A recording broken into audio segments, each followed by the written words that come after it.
Surah Al-Ankabut ayat yang ke-56. Allah Subhanahu wa ta'ala berfirman, Ya ibadi, wahai hambaku. Nah, ini seruan kasih sayang dari Allah. Karena umumnya di dalam Al-Quran ketika Allah menyeru hambanya dengan kalimat ibad, maka ini menunjukkan hamba tersebut adalah hamba yang dicintai oleh Allah. Nah, ada juga istilah abid. Baik ibad ataupun abid sama akar katanya dari abdun, ya. Mung upami ibad mah khusus kanggo Allah nu saleh, lamun abdun mah tiasa nu kufur gitu ya. Jadi sifatnya masih umum. Nah, ketika Allah menyeru hambanya dengan kata ibad, maka ini menunjukkan adanya keterkaitan antara hamba dengan ketaatan, antara ibadah yang dijalankan. Dan tujuan manusia hidup di alam dunia tiada lain adalah untuk beribadah kepada Allah. Nah, orang yang sudah menempatkan diri di dunia ini sebagai hamba yang mengabdi hanya kepada Allah, maka itu disilakan dengan ibadah. Wahai hambaku alladzina amanu, yaitu orang-orang yang beriman. Nah, kalau iman disebutkan hanya menyendiri jemaah sekalian tanpa disertai dengan kalimat amal soleh, maka ini sifatnya umum. Dalam artian iman itu meliputi antara keyakinan, ucapan, dan perbuatan, ya. Orang-orang yang beriman, inna ardi, sesungguhnya bumiku, wasi'atun, itu luas. Nah, para ulama memahami ayat ini terkait dengan proses hijrah gitu ya. Hijrah itu dari segi bahasa artinya berpindah tempat, dari tempat yang buruk kepada tempat yang baik, berpindah dari negeri yang kufur kepada negeri yang beriman. Tujuan hijrah itu apa? Tujuannya tiada lain adalah untuk bisa leluasa beribadah kepada Allah. Menuju permulaan Islam kan, kaum muslimin rada sesah ibadah kayak gitunya. Yang namanya keimanan itu terancam. Maka di awal dakwah Islam, kaum muslimin banyak mendapatkan penindasan, ya, dari pemuka Quraisy, khususnya mereka yang lemah, mereka yang tergolong hamba sahaya, kaum fakir dan miskin, tidak henti-hentinya mendapatkan intimidasi, ya, penyiksaan dari kaum Quraisy. Maka Rasulullah memerintahkan kepada kaum muslimin pada saat itu untuk hijrah. Dari mana? Dari Mekah ke negeri Habsyah awalnya. Nah, kemudian yang tersisa diantaranya ialah Rasulullah SAW pada akhirnya hijrah dari Mekah ke Madinah. Nah, tujuan hijrah itu apa? Tujuannya untuk menyelamatkan iman, ya, untuk menyelamatkan iman agar lebih leluasa beribadah kepada Allah Subhanahu wa ta'ala. Itulah tujuan hijrah. Nah, kita melihat bahwasanya jemaah sekalian, ayat ini menjadi dalil bahwasanya hakikatnya negeri Islam itu adalah negeri yang di dalamnya dipraktekkan hukum dan aturan Allah. Jantan negeri Islam mah hakikatnya mah terbatas karena wilayah teritorial gitu nya. dimanapun negeri itu berada, ya, dimanapun tempatnya berada, selama di sana ditegakkan hukum dan aturan Allah Subhanahu wa taala, maka itulah hakikatnya negeri Islam. Ya. Inna ardi, sesungguhnya bumiku, wasi'atun, luas.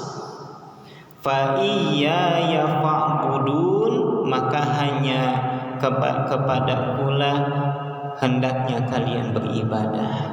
Ya, dimanapun kalian berada, tetaplah beribadah hanya kepadaku. Nah, jemaah sekalian yang Allah muliakan, maka dalil ini menjadi pelajaran bagi kita. Jangan merasa aman, ya, ketika tinggal di suatu tempat yang keburukannya lebih mendominasi. Karena ada sebagian orang yang stay gitunya di lingkungan anu awon teh. Padahal yang namanya lingkungan tempat di mana kita tinggal, karena itu sangat berpengaruh terhadap karakter kita, terhadap keimanan dan keislaman kita. Maka di antara thariqah, jalan bertaubat kepada Allah, ialah meninggalkan lingkungan yang tidak baik menuju lingkungan yang baik, meninggalkan pergaulan yang tidak baik menuju pergaulan yang baik. Ibu bapak masih emot itunya terkait jami anu ngabunuh 100 orang teh, kan? Maka di antara nasihat orang alim kepada orang tersebut ialah untuk meninggalkan kampung halamannya, karena kampung halaman yang ia tinggali saat ini penuh dengan orang-orang yang buruk tingkah lakunya. Kalau mau bertaubat, maka harus hijrah, berpindah dari lingkungan yang tidak baik kepada lingkungan yang baik.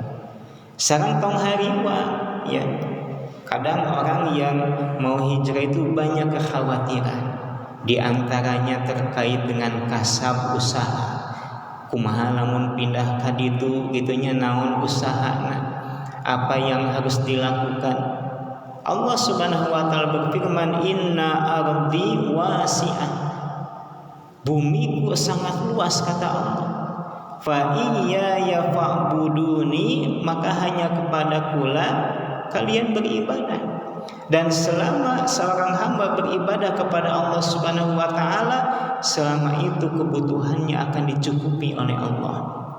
Sebagaimana Allah Subhanahu wa taala berfirman, wa may yattaqillaha yaj'al lahu makhraja. Barang siapa yang bertakwa kepada Allah Subhanahu wa taala, maka Allah akan berikan jalan keluar dari segala permasalahannya. Nah, kemudian di ayat berikutnya jemaah sekalian, yaitu di ayat yang ke-57, Allah mengingatkan kepada kita, kullu nafsin dha'iqatul maut. Setiap jiwa pasti akan merasakan mati. Ayakalana jami hijrah timbul kekhawatiran dalam dirinya. Lamun angkat ka negeri anu misalkannya, kumaha lamun di perjalanan aya menyegat. Bagaimana kalau ada begal yang merampok, yang merampas harta bendanya, bahkan mengancam jiwanya. Maka Allah menegaskan kullu nafsin dha'iqatul maut.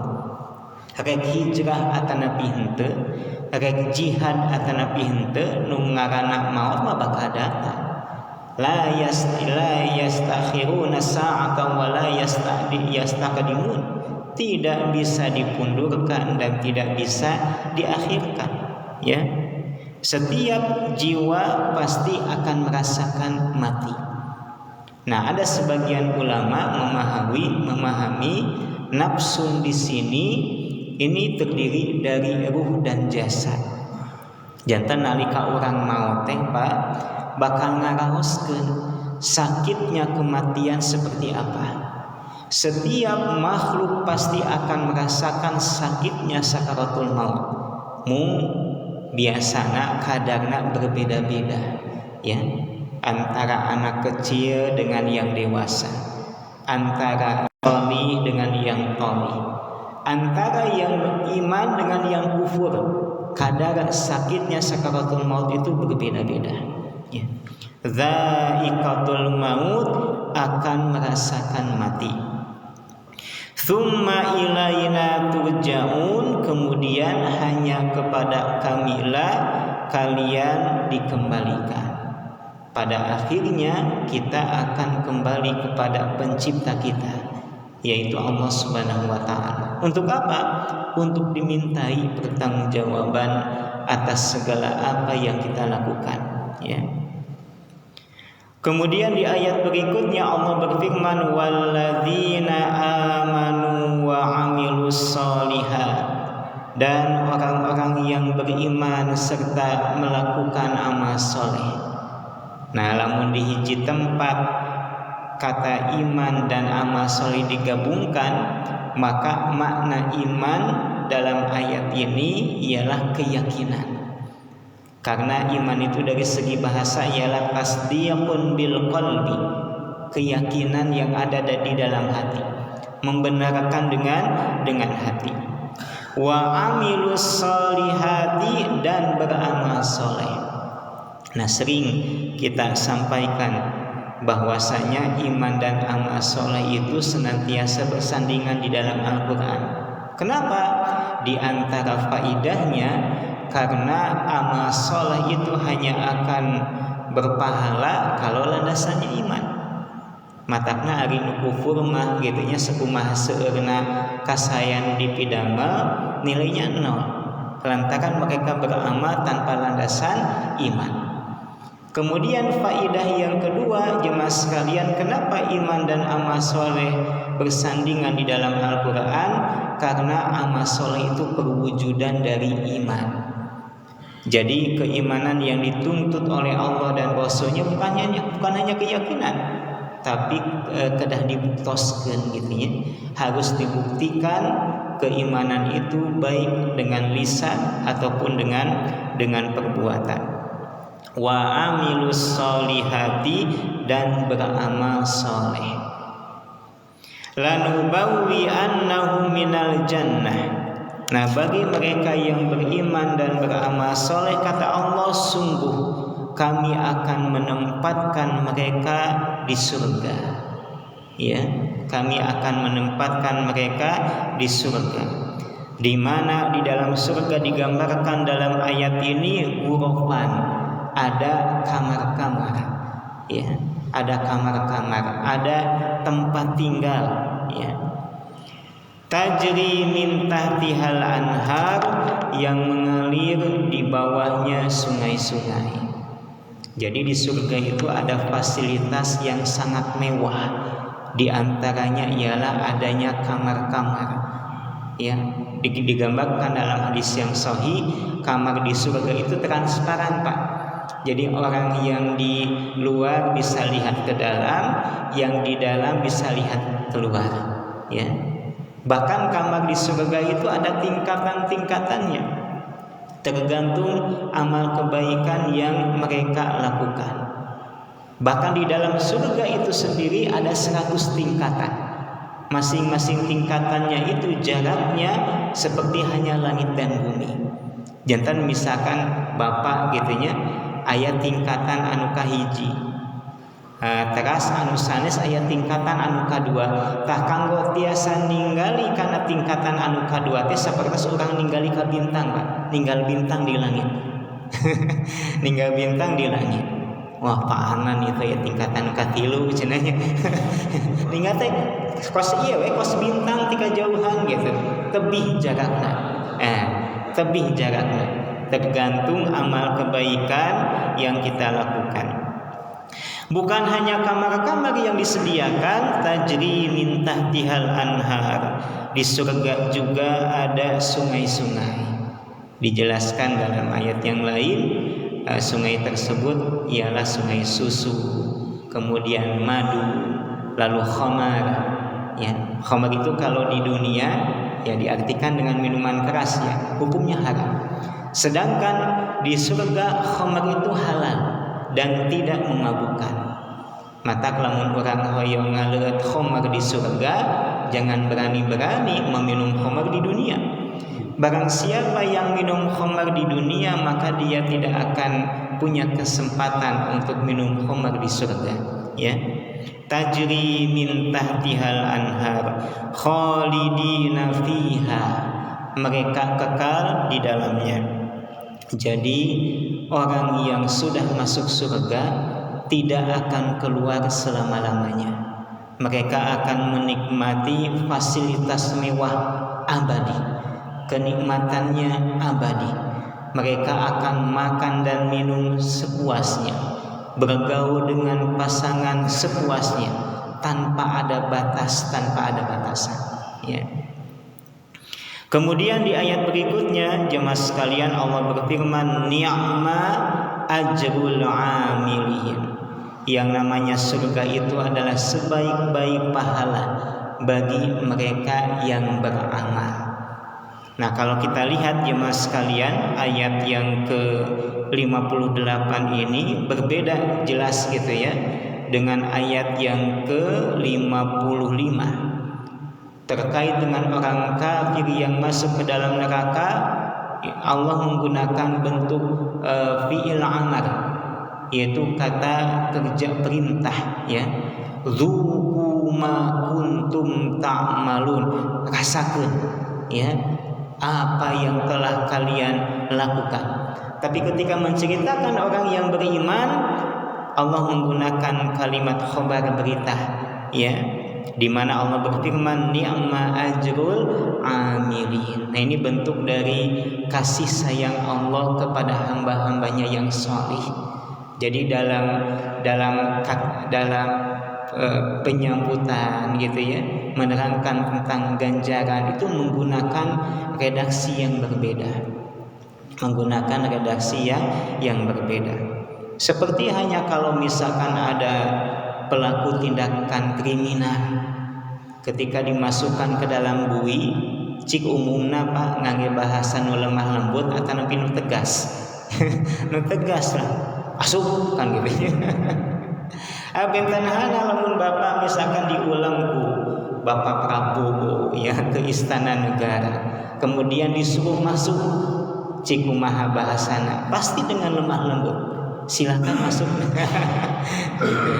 Maka ketika Allah Subhanahu wa taala menceritakan tentang mereka yang beriman lalu masuk ke dalam surga menikmati fasilitas mewah yang ada di dalamnya, Allah berfirman ni'ma ajrul amilin, sebaik-baik pahala bagi mereka yang beramal.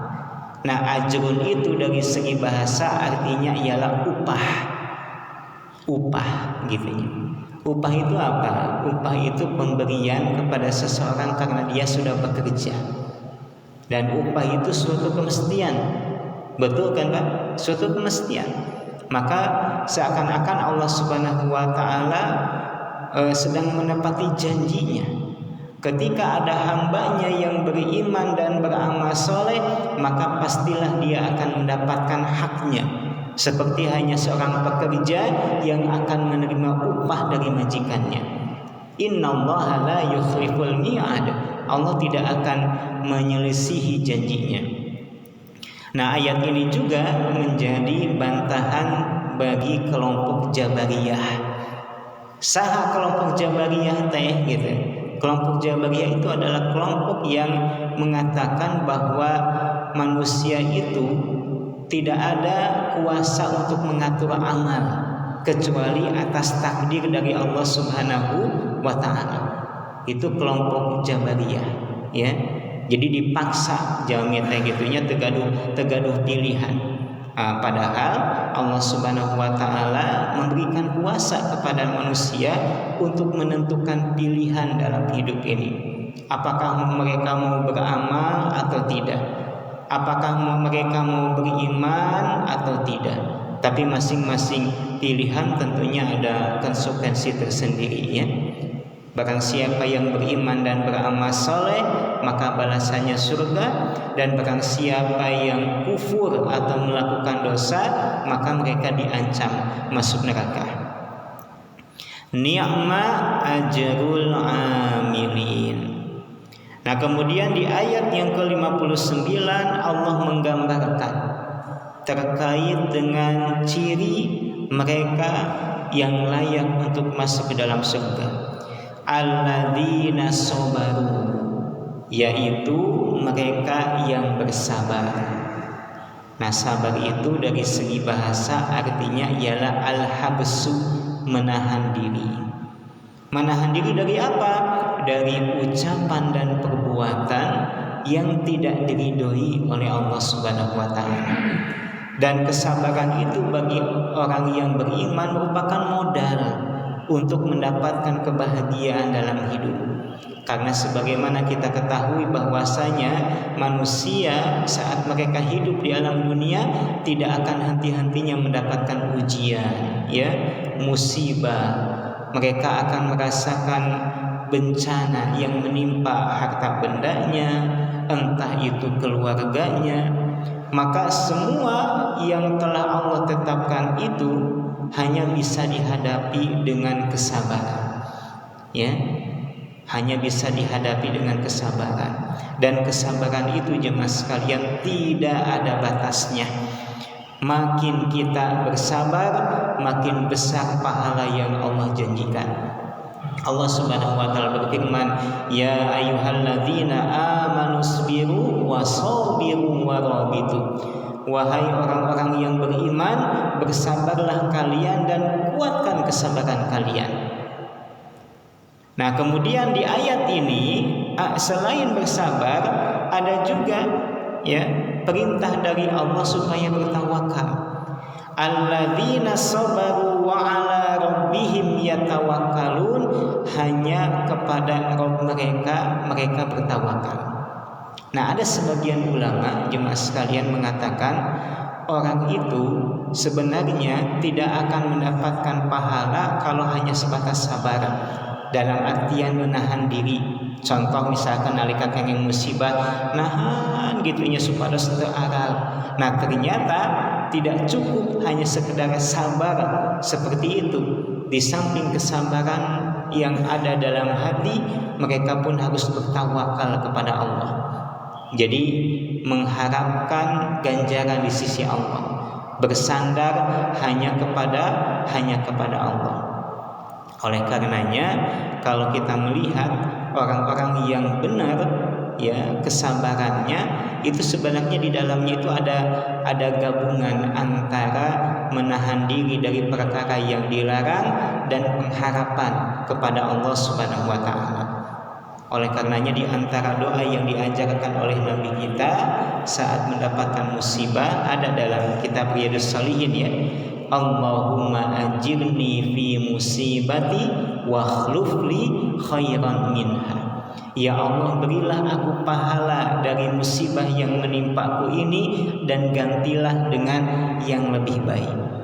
Jantan sempurnanya kesabaran itu bukan hanya menahan, tetapi ada pengharapan kepada Allah, gitu. Alladzina sabaru wa ala rabbihim yatawakkalun. Kemudian di ayat berikutnya jemaah sekalian, Allah mengajarkan kepada kita terkait dengan rizki yang Allah tetapkan. Ini sebenarnya masih ada kaitannya dengan ayat yang ke-56 terkait dengan hijrah. Ada kalanya orang mau hijrah itu khawatir, lamun misalkan pindah ke Madinah gitunya, konteksnya zaman kapungkur, lamun ngalih ke Madinah rek usaha naon kan gitunya. Apalagi harta benda yang selama ini dikumpulkan tidak bisa dibawa, ya, ditinggalkan di kota Mekah. Kalau saya hijrah ke Madinah, apa yang harus saya lakukan? Maka mereka yang kuat keimanannya tentunya mereka akan bersabar dan bertawakal kepada Allah. Allah berfirman, wa ka'ayyim min dabbah, dan berapa banyak dari dabbah.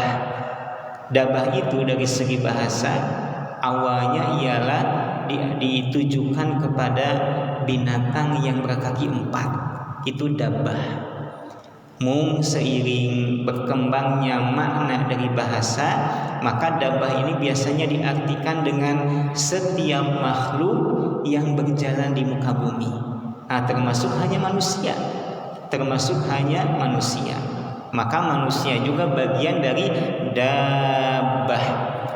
La tahmilu rizqahallahu yarzuquha wa iyyakum. Jadi tidak ada atau berapa banyak dari makhluk yang telah Allah ciptakan di mana mereka itu tidak membawa rizkinya sendiri. Allah yang memberikan rizki kepada mereka. Yarzuquha wa iyyakum, dan kepada kalian. Nah, ini menunjukkan bahwasanya rizki yang Allah tetapkan itu tidak perlu kita khawatirkan, Pak. Tidak perlu kita khawatirkan. Jadi terkadang kita itu suka mengkhawatirkan perkara yang sudah ditetapkan oleh Allah Subhanahu wa taala. Maka kalau orang ada kekhawatiran seperti itu, maka dia sudah berprasangka buruk kepada Allah. Sehingga ayat ini dijadikan dalil oleh sebagian ulama terkait dengan haramnya membatasi kehamilan. Kalau ada kekhawatiran anak yang dilahirkan itu tidak mendapatkan rezekinya, padahal tidak ada satupun manusia yang lahir ke alam dunia melainkan dengan membawa rezekinya. Mengurangkan sebagai orang tua yang diamanahi sebagai jalan rizki bagi mereka. Jadi dalam rumah saja ya, ada suami, ada istri, ada anak-anak. Maka suami hidup dengan rezekinya, istri pun hidup dengan rezekinya, anak-anak pun hidup dengan rezekinya yang telah Allah tetapkan. Sekarang mau apa tukar gitu? Tidak akan tertukar antara rezeki suami dengan istri. Tidak akan tertukar antara rezeki orang tua dengan anak-anak. Bahkan sebagian ulama berkata bahwa tidak akan manusia itu meninggal dunia kecuali rezeki yang telah Allah tetapkan telah diberikan semuanya. Rezeki yang telah Allah tetapkan telah diberikan semuanya. La tahmilu rizqahallahu yarzuquha wa iyyakum. Nah, yang menjadi permasalahan, Ustadz, lalu bagaimana gitu? Sebagian orang kok kita melihat dalam kehidupannya terpuruk, ketinggalan nate gitu nya. Dongeng nate susah jeung susah gitu. Ya. Bahkan kadang kita suka miris ya. Ada orang tua, saya pernah melihat tuh icalan penutup tirai yang dari kayu bening Pak, supados teu kapanasan atau nepi kahujanan kan lamun di lembur masuk aya tirai nu digulung. Digulung teh ya. Ketika ditanya oleh seorang pejalan kaki, saya lihat di media sosial ya, "Bapak udah berapa lama jualan seperti ini?" katanya. Kemudian si bapak itu menjawab, "Sudah 46 tahun." Jadi hampir setengah abad ngadodorong roda kan gitu. Ya wallahu alam apakah itu benar atau tidak, tapi tentunya kita berpikir loh kok bisa gitu ya. Ada sebagian manusia yang merasa nyaman dengan keterpurukan yang ada. Kenapa dia misalkan tidak mengganti dengan profesi yang lain, atau hijrah ke tempat yang lain, atau apalah yang bisa dilakukan agar kehidupannya lebih baik lagi. Nah, ternyata jemaah sekalian, kalau kita lihat di dalam Islam, yang namanya kelapangan rezeki itu bagian dari akibat. Dan tidak ada akibat melainkan ada sebab. Nah, di dalam Islam Allah dan Rasulnya telah menjelaskan kepada kita terkait dengan sebab-sebab agar rizki kita dilapangkan. Ya, jangan ayat carana. aya langkah-langkahna. Geus puguh ari ikhtiar secara zahir mah kurang kada dipidang mal ikhtiar mah kudu gitu nya. Tapi di balik itu semua jemaah sekalian ada ikhtiar syar'iyyah yang harus kita lakukan agar rezeki kita dilapangkan. Di antawisna nyata takwa ka Allah. Tadi ayatan didupikeun. Teras tawakal gitu nya ka Allah Subhanahu wa taala. Contoh ketika seorang pedagang di pagi hari dia mau ke pasar, dia meyakini bahwasanya ya Allah, tugas saya hanya sebatas ikhtiar.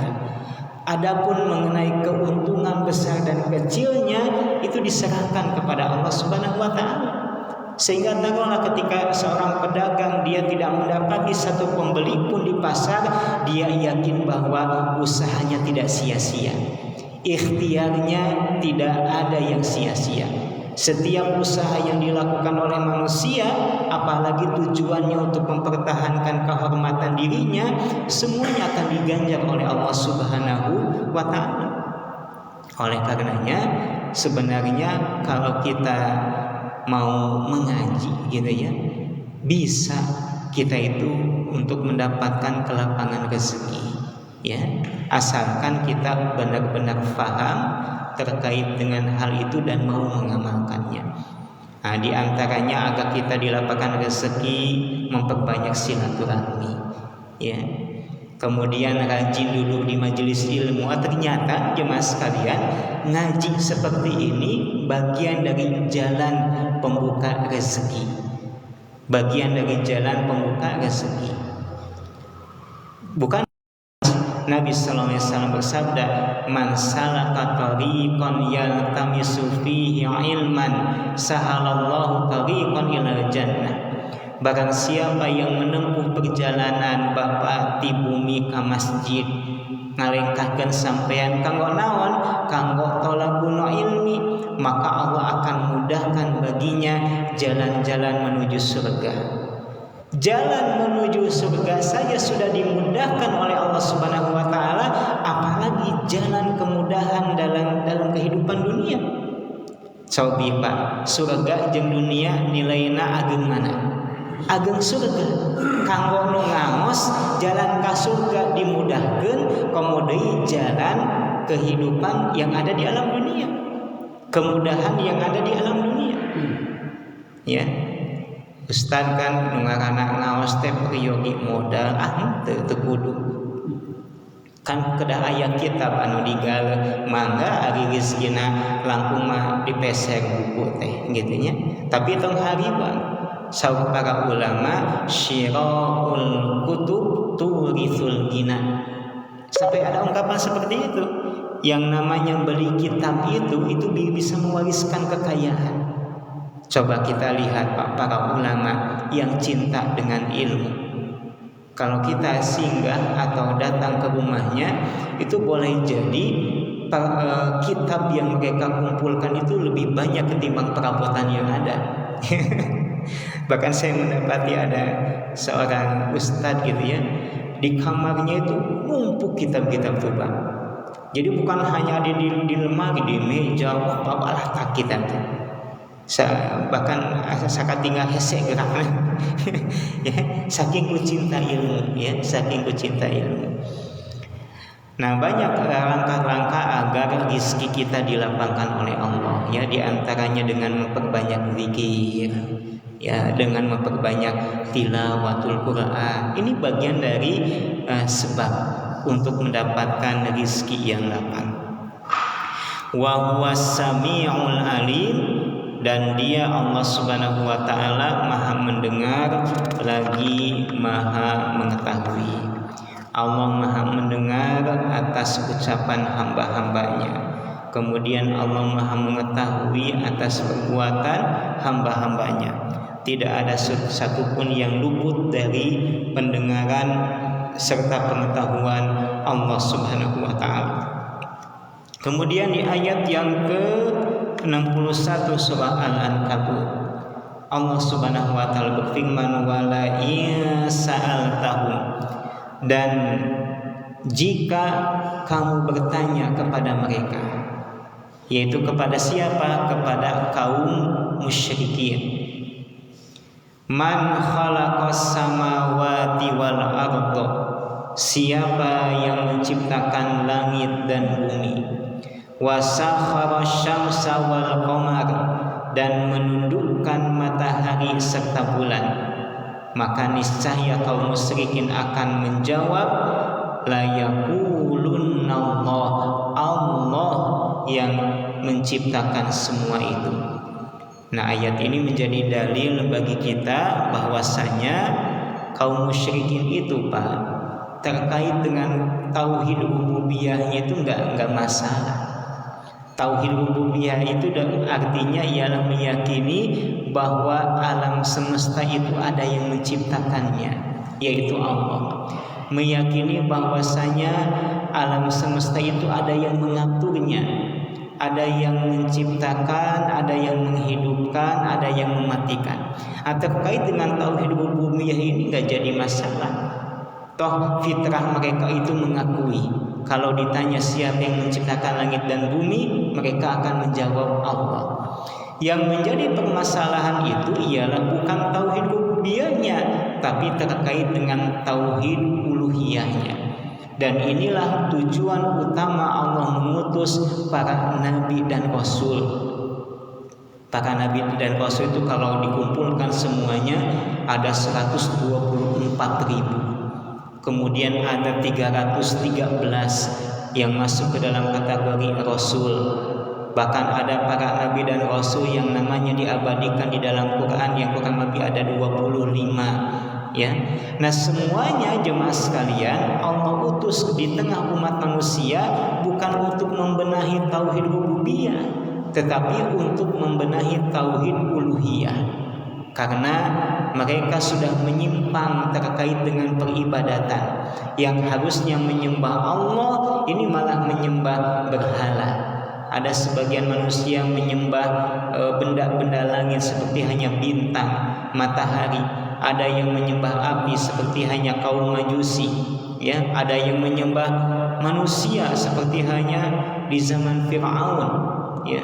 Ada yang menyembah hewan bahkan di zaman sekarang tuh, ya. Seperti hanya pemeluk agama Hindu yang menjadikan sapi sebagai Tuhan mereka, ya.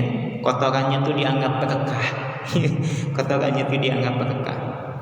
Nah, ketika manusia sudah menyimpang dalam hal tauhid uluhiyah, maka Allah mengutus para nabi dan rasul untuk mengingatkan mereka bahwasanya la ilaha illallah, tidak ada yang berhak disembah melainkan Allah. Fa anna yufakun, maka kenapa mereka bisa berpaling? Fa anna yufakun. Yufakun itu artinya dipalingkan, ya. Allahu yabsutu rizqa liman yasha. Allah Subhanahu wa taala melapangkan rezeki kepada orang-orang yang dikehendakinya min ibadihi, dari hamba-hambanya. Wa yaqdirulah, dan Allah pula yang menyempitkannya. Nah, di ayat ini Allah mengajarkan kepada kita jemaah sekalian agar jangan sampai tertanam dalam hati kita sifat dengki terhadap rezeki orang lain. Lantaran masing-masing jami tetos aya katang tosanana, sudah ada bagian-bagiannya. Nah, hakikatnya bagi mereka yang dengki, mereka itu enggak menerima ketetapan Allah jemaah sekalian. Seakan-akan orang yang dengki itu menganggap bahwa Allah itu tidak adil, gitu ya. Allah itu tidak adil. Padahal Allah Subhanahu wa taala Maha mengetahui kemaslahatan bagi hamba-hambanya. Aya kalana hiji jami lamun misalkan di pasihan kelapangan harta, makin leluasa dia berbuat maksiat dan dosa, maka Allah menahan orang itu untuk mendapatkan kelapangan rezeki. Tapi ada kalanya sebagian orang itu jemaah sekalian ketika tambah rezeki tambah ketaatannya, ketika tambah harta tambah menambah kualitas dan kuantitas ibadahnya. Oleh karenanya cobalah kita rubah gitu ya. Kan aya kalana jami teh Pak saket sareng Allah nalika susah ya. Cek Allah teh ieu cenah dibere kasusah langkung getoa tahajudna agi kitu mangga saya bere kasusah salilana. Nah gitu ya. Oleh karenanya ada hadis yang berbunyi barang siapa yang ingat kepada Allah di waktu susah maka Allah akan ingat kepadanya. Barang siapa yang ingat kepada Allah di waktu lapang maka Allah akan ingat kepadanya saat dia susah, saat dia ada di dalam kesulitan. Nah jemaah sekalian yang Allah muliakan, dan ayat ini pun menjadi pelajaran bagi kita bahwa hendaknya terkait rezeki ini kita terus bergantung dan bersandar hanya kepada Allah. Kemarin saya dapat cerita gitu ya dari seorang teman yang pernah ngisi kajian di Bolu Amanda. Terang Bapak Bolu Amanda terkenalnya Bronisnya. Itu ownernya itu Pak sangat besar perhatiannya terhadap agama. Bahkan karyawannya itu yang banyak itu diagendakan ada jadwal tahsin, jadwal mengaji. Bahkan guru-gurunya, ustaz-ustaz yang mengajar itu diumrohkan Pak. Diumrohkan semuanya, didata. Misalkan mau mengajar T20 gitu nya, tahun ayeuna nu angkat 3 gitu. Bager pisan owner nate. Nah, si ibunya, ini Bu hajinya itu bercerita, ternyata beliau itu merasakan kelapangan rezekinya itu ketika usianya sudah tua Pak. Yaitu ketika usia 60 tahun. Nah, usia 60 tahun, baru ketika usia 60 tahun Allah mudahkan segalanya. Allah lancarkan usahanya. Nah, pertarosan anak 60 tahun kapengker naon wae atuh nyaeta banting tulang kerja keras Pak. Ya, jungkir balik pun bahasa orang nanti gitunya. Barulah ketika mencapai usia 60 tahun beliau mendapatkan kebahagiaan dalam hidup. Di antaranya kelapangan rezeki, kelimpahan materi. Oleh karenanya, lamun nembe usia 40 tahun can gaduh naon-naon tong alit mana? Tong alit mana? Batur yuswa 60 tahun nembe beunghar gitu. Nah, kenapa ada ketetapan, ada peristiwa seperti itu? Maka kita lihat ayat ini ya. Allahu yabsutu rizqa liman yasha min ibadihi wa yaqdirulah.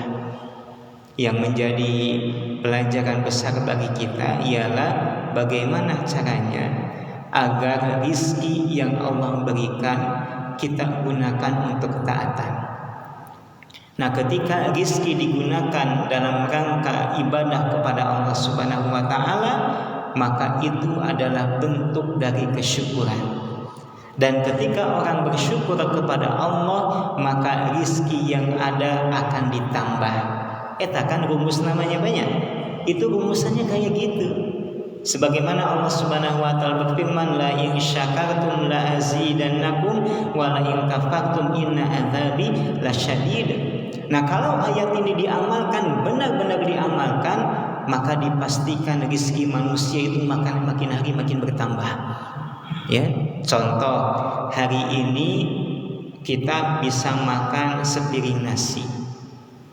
Maka ketika makan, niatkanlah, ya Allah, saya makan tiada lain agar bisa beribadah kepadamu.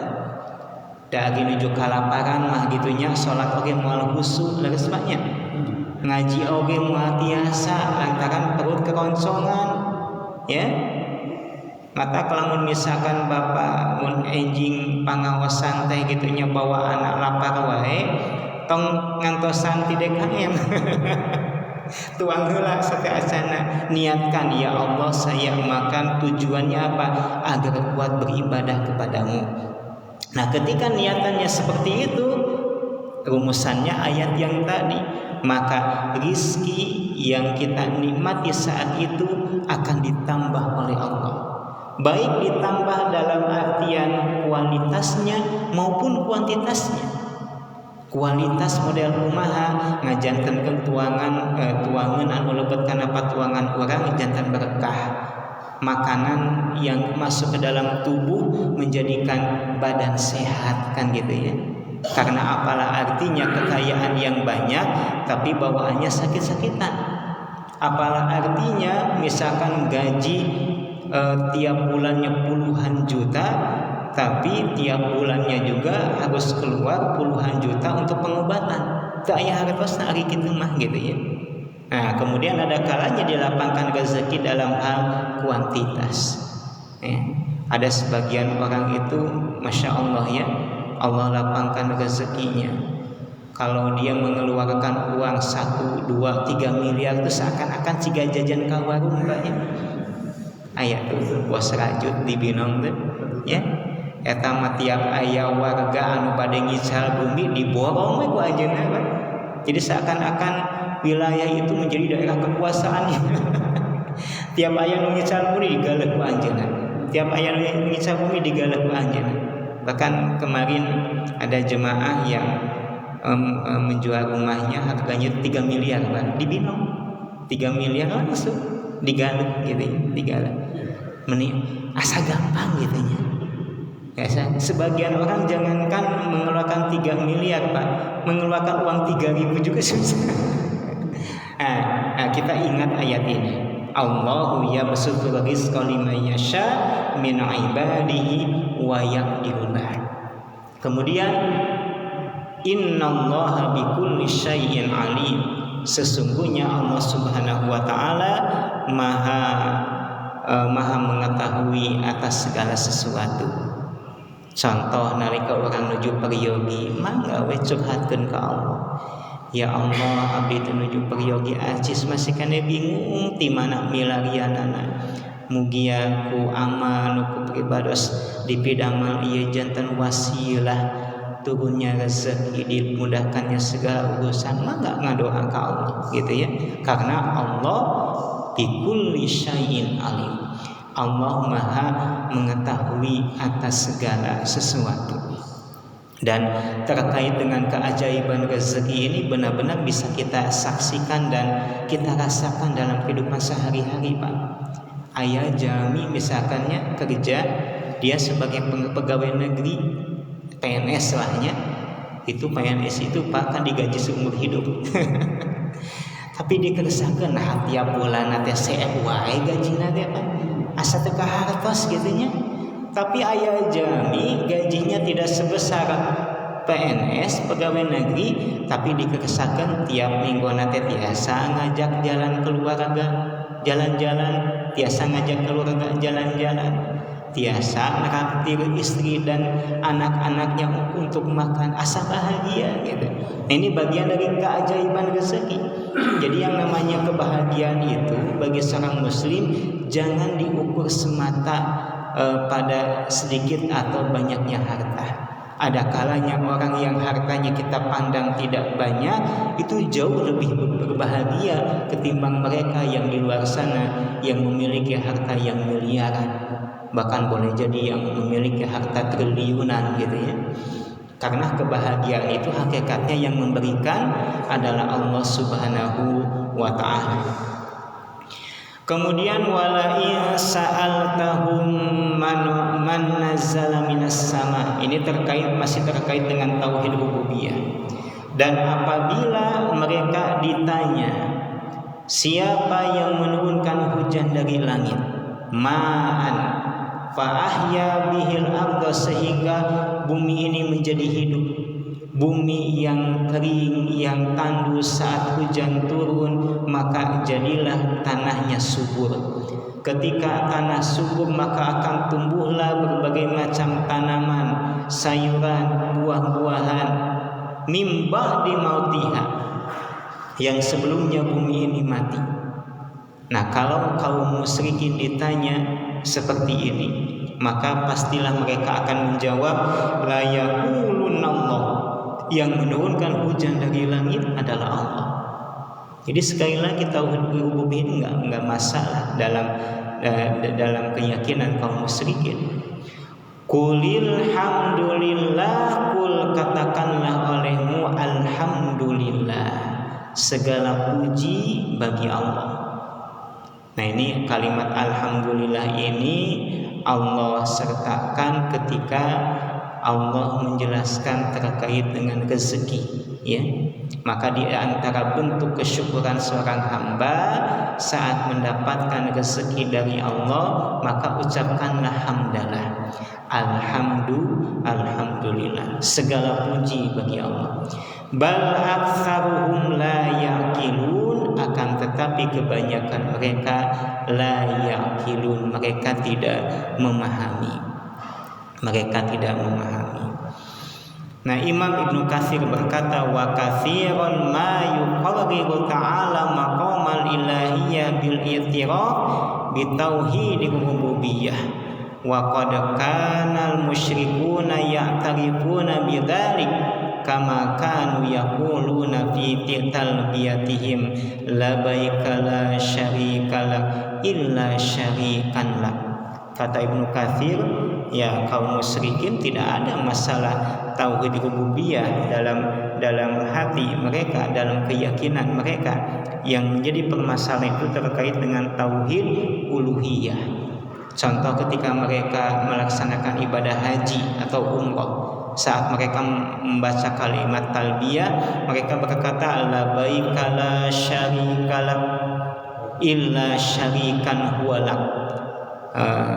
Kami datang kepadamu wahai Allah, tidak ada sekutu bagimu kecuali sekutu yang telah ditetapkan untukmu. Nah, ini yang menjadi permasalahan terkait dengan keyakinan kaum musyrikin, ialah mengenai tauhid uluhiyah.